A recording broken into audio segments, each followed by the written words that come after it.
Christian or Christian American. If this is your first time, then welcome. Please hit that subscribe button and the like button so we can get more people on board and get these videos faster. And also, the like button helps spread out the algorithm so more people will see the videos. Today, I'm going to discuss a personal experience that happened. I'm not going to give specifics on where it was because um, I don't want to sit here and give people to blame different places because things can change. Whether they have or not, I don't know. I was attending a particular church in the lower half of the country, and I was there because I was working on a particular type of ministry. So I was a student there. And I lived, I had an apartment off the back of a garage of an older member there who was in her, well, at that time she might have been in the 80s or 90s, early 90s, I don't remember. But she was quite older. She had grown up in quite a racist environment. So she had some racist tendencies, but she had no malice in her heart. She wouldn't treat me badly. But some of the things she thought was because of what racism has taught throughout this country. And in a way, she was innocent of it. I have a little more tolerance, especially back when we're talking about when I was 25 and I'm going to be 60, or I am 60 by the time this video gets published. And of her age. If it had been somebody younger, I probably would have a little less tolerance, but I still dealt with it. She told me that a deacon and his wife, now this was in the Church of Christ, where you have elders who are the head of the church, and then you have deacons who are basically servants in the church, but they're still recognized appointed leaders in the church. And it was a deacon, his wife in the church, and their child. I don't know if it was a son or daughter, but their child married an African American, and they cut him off because of that. So she told me this, and I says, please don't tell me or show me who they are, because I don't want to know who they are, because I'll look at them and have an attitude towards them all the time. And there's nothing I can do about it in my particular position within this church, being a student, and so I really can't do much about it. At least that's what my interpretation of what my situation was at that time. And she says, what do you mean? The Bible tells us not to intermarry. And I said, you're right. But she wasn't right, but I was going to turn that around. And I'm going to show you a scripture, because in Deuteronomy, I'm just going to read it for you. You can look it up. In Deuteronomy chapter 7, verses 3 and 4. And this has to do with the Israelites. And it says, you shall not intermarry with them, giving your daughters or your sons, or taking their daughters for your sons, for they would turn you away your sons from following me to serve other gods.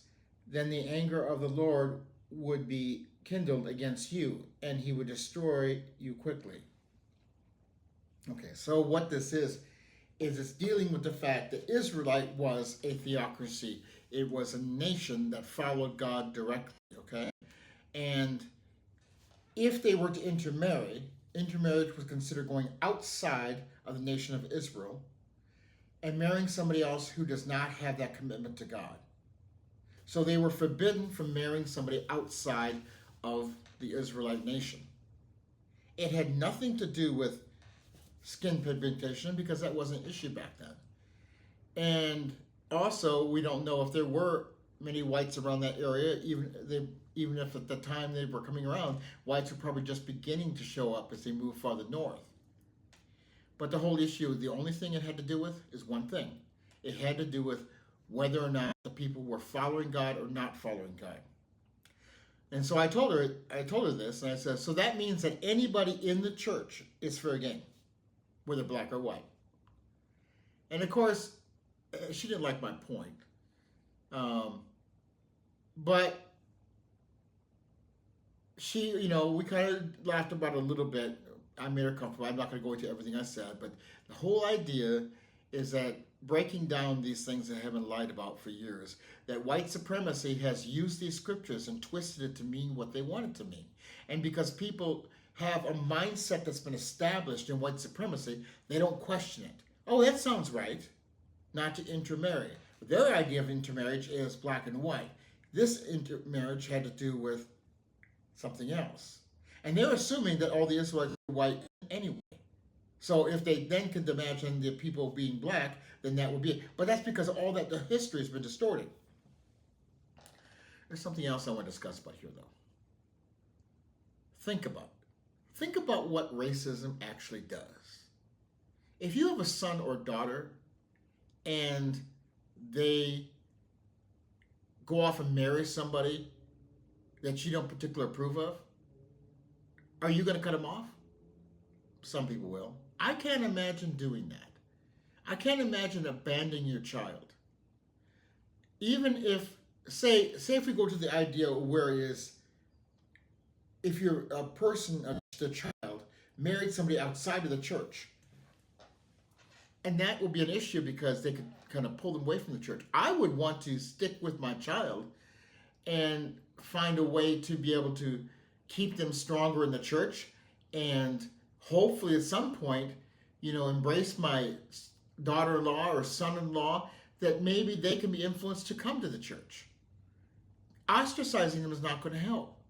Now, if your child, sometimes children become so out there, there's nothing that you can do and you have to let them go. That's not the same thing. Also, if a child chooses to disconnect with you, there's only so much you can do. You can't force them. But here's the parents saying, I'm done with you. And it isn't even about that. It's because they married somebody who had a different skin color than them. Let me give you another example. There's a movie called Son of the South, which deals with Bob Zellner, his history in the civil rights movement. Bob Zellner, the movie was done by Spike Lee. It's on Netflix. You can get the film. It has a lot of good stuff in it. So he's a white guy who was brought up in Alabama, and his grandfather is a hardcore member of the KKK. His father was a KKK man, as well as I think it was Methodist preacher, but either way, he was a minister and a member of the KKK. I don't get that, but nevertheless, one day he went to a missionary in, I think it was Russia. I don't remember certain facts, but that's not the important part I want to focus on. He met some African American missionaries who were there as well. And his experience with them is that the singing they did was so beautiful and their attitudes and everything like that, he said it ruined him as a Klansman because he could no longer be a Klansman because he saw something different than what he had been taught. So Bob Zellner at this point was a young child, and his father raised him differently than he was raised, not to think of black people in the way that his grandfather had taught his father.